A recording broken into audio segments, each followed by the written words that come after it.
Amigos, bienvenidos a nuestra sección Salud y Vida. Bueno, y el tema de la educación sexual y la salud reproductiva debe estar inmerso en todas las áreas de nuestra vida y para evitar enfermedades y embarazos no deseados, según advierte también la Organización de las Naciones Unidas, hay que estar bien pendiente de este tema. Pero, ¿cómo está Centroamérica en materia de educación sexual? A esta hora recibimos acá en el estudio principal de nuestro centro de noticias de CB24 a la sexóloga Marianela Arias. Bienvenida. Muchas gracias. Gracias por compartir con nosotros y por gusto. aceptar nuestra invitación. Bueno, es mucho lo que hay que en estos momentos hablar de lo que es la educación sexual, sobre todo porque no solo los maestros ni los doctores, sino también en casa, la familia tiene que ayudar a aclarar esas dudas en orientación sexual a los adolescentes, a los niños, ¿no? Desde la primera edad. ¿Cómo está Centroamérica adelantándose en este tema? Bueno, apenas estamos construyendo esa educación sexual, ¿verdad? Falta muchísimo. A los papás a veces les da miedo, en los centros educativos también, y no tienen a veces la formación para poder educar bien, ¿verdad? De manera científica, neutra en ese sentido. Entonces falta un poquito, pero ahí estamos trabajando en ciertas políticas. Por ejemplo, acá en Costa Rica estamos trabajando en giras a los colegios, en educar un poquito en el tema, y Centroamérica se está moviendo, ¿verdad? Entonces, aunque falta, estamos en la tarea de educar. Fíjese que usted dice que es miedo de los padres. Yo soy padre, tengo 4 niños y 4 realidades distintas, ¿no? Entonces, ¿cómo enfrentar con ellos? ¿Cómo atreverse a decirle cosas? Me ha pasado que, por ejemplo, yo iba manejando en el carro y de repente uno de los niños salía con una pregunta y yo no sabía cómo responderla porque cada uno tiene edades diferentes. Claro. Bueno, acá lo importante son varias cosas. Primero, que los papás se eduquen ellos mismos para que tengan la tranquilidad de abarcar temas. Igual, si no sabemos algo, podemos decirle a nuestros hijos, en este momento no tengo la respuesta, pero te puedo averiguar. Verlo natural, porque la sexualidad es esa. A veces es que le ponemos mucho morbo, mucho peso, pero en realidad la sexualidad es parte de la vida de todos nosotros y ojalá la educación se haga desde pequeños. No es una tarea. Muchas veces que ellos te dicen te dan una respuesta, ¿no? Y tú te quedas asombrado de lo que han aprendido. Pero sí es malo lo que ellos aprendieron en la calle, que no lo obtuvieron en principio del núcleo familiar ni de la escuela, sino que lo aprendieron en la calle. ¿Cómo hacer para enfrentar eso? Porque puede traer problemas. Es que el problema es que a veces el internet, la publicidad, ¿verdad? Todo lo que los rodea, a veces hace mucho más bulla que la educación en sí. Entonces, ¿qué es lo que tenemos que hacer? Como educadores, formarnos en el tema, no tener miedo, no tener vergüenza, y como padres y madres hacer lo mismo para poder hacer entonces más bulla y poder encaminar esta educación sexual de una manera más efectiva y más integral. Bueno, Marianela, también la mayoría de los jóvenes inicia las relaciones sexuales en la adolescencia. ¿A qué edad, Claro. por ejemplo, un promedio acá en Centroamérica están los adolescentes o los jóvenes iniciándose a la actividad sexual? Hay diferentes cifras, en algunas zonas desde los 12 años, en otras ya van 13, 14, ¿verdad? 12, 13, va cambiando, pero siempre efectivamente es en adolescencia, y en muchas zonas hay muchísimos problemas de embarazo joven, por ejemplo, ¿verdad? En el país, por ejemplo, el 20% de los embarazos que se dan menores de 19 años. Entonces vemos aquí como, ¿verdad?, una cifra bastante alta y la necesidad de una educación sexual urgente, porque además no se trata de enfermedades, se trata de embarazos no deseados y otro montón de riesgos que ellos corren al enfrentarse a eso. ¿Sabe qué? También me preocupa un tema que tiene que ver con los anticonceptivos. Acá hemos tenido expertos hablando del tema de los anticonceptivos y de cómo hay muchos adolescentes que saben que existen, la mayoría saben que existen, pero al final no los aplican, no los usan. Bueno, muchos no lo saben o muchos tienen como una noción, pero no los han educado en usos correctos, en dónde se adquieren, en cuál es mejor para mi cuerpo.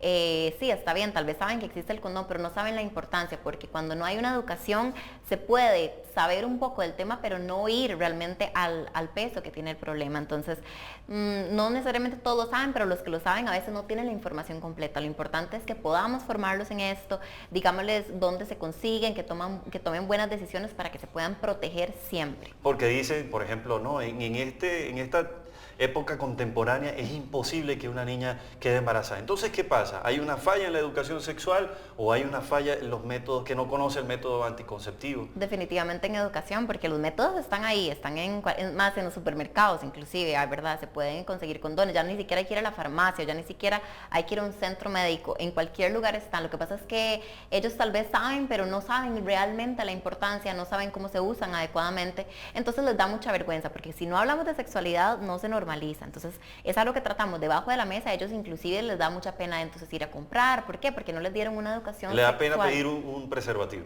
Claro, porque no han aprendido a verla. O pedir una caja de pastillas. Claro, porque no han visto la sexualidad de manera natural, ¿verdad? De manera normal, sino como este montón de mitos y este montón de morbo que hace que la sexualidad sea algo como muy lejos y no algo que realmente es parte de nosotros, igual que la seguridad sexual. Ya, y también el uso de algunas pastillas que, por ejemplo, ayudan o sobreestimulan la libido en hombres o en mujeres también.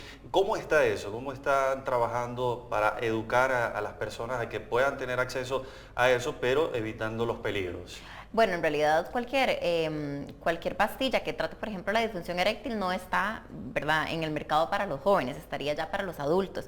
Entonces tampoco es que hay demasiado acceso, hay muchos mitos en torno a eso, pero en realidad... ¿Y cuáles son esos mitos? Que bueno, que lo podría hacer cualquiera, ¿verdad?, para tener un mejor desempeño a nivel sexual, y eso no debería ser así jamás.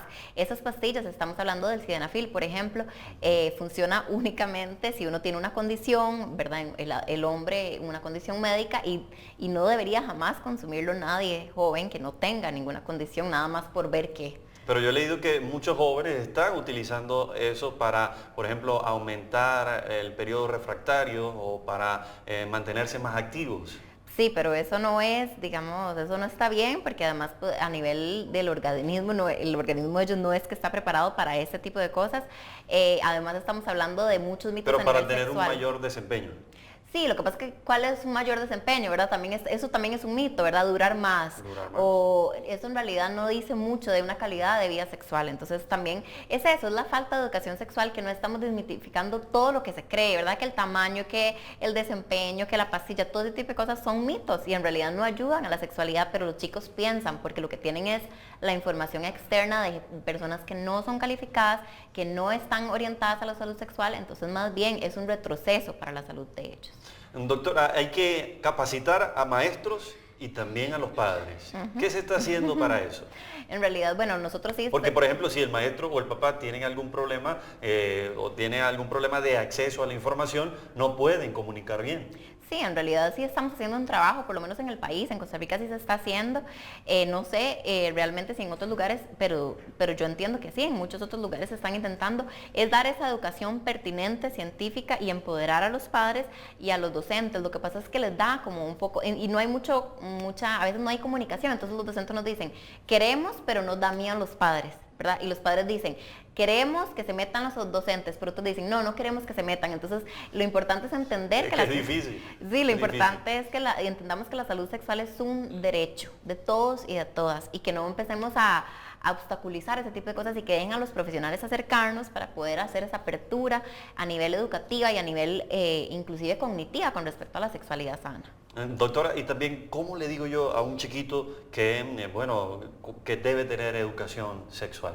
Bueno, es que no les damos la opción. De una vez, desde que están pequeñitos, empezamos a educarlos. No, digamos, ellos no están entendiendo mucho qué será educación sexual o no, pero desde que están pequeños hay que empezar a decir los nombres ese cuento de que es la cigüeña la que trae los niños. No, eso no se Y es que ya ellos no se la creen tampoco, claro. Ya ellos no creen en eso. No, y es importante darles la información veraz. Obviamente, si son pequeños, vamos a dar información un poco más básica, con palabras obviamente mucho más accesibles a ellos, que no pueden entender grandes conceptos y de manera más clara, ¿verdad? Pero no vamos a dejar de decir la verdad y no vamos a dejar de educar en sexualidad como es, con la realidad. Y además siempre dándole si le contara lo que dicen los míos, ¿verdad? Sí, bueno, pero entonces eso es lo importante. Y conforme ellos van creciendo, nunca dejar esta educación, siempre estar hablando abiertamente del tema. Es como hablar de cualquier cosa, pero hablar de sexualidad siempre. Bueno, muchas gracias. A usted, muchísimas gracias. Gracias por venir y como le digo, vamos a estar bien pendientes de este y otros temas, así que vamos a seguirla invitando para que nos acompañe acá. Esa es Marianela Arias, sexóloga, que estuvo hoy en nuestra sección Salud y Vida. Amigos, vamos a una pausa y enseguida volvemos con más de CB24 Noticias.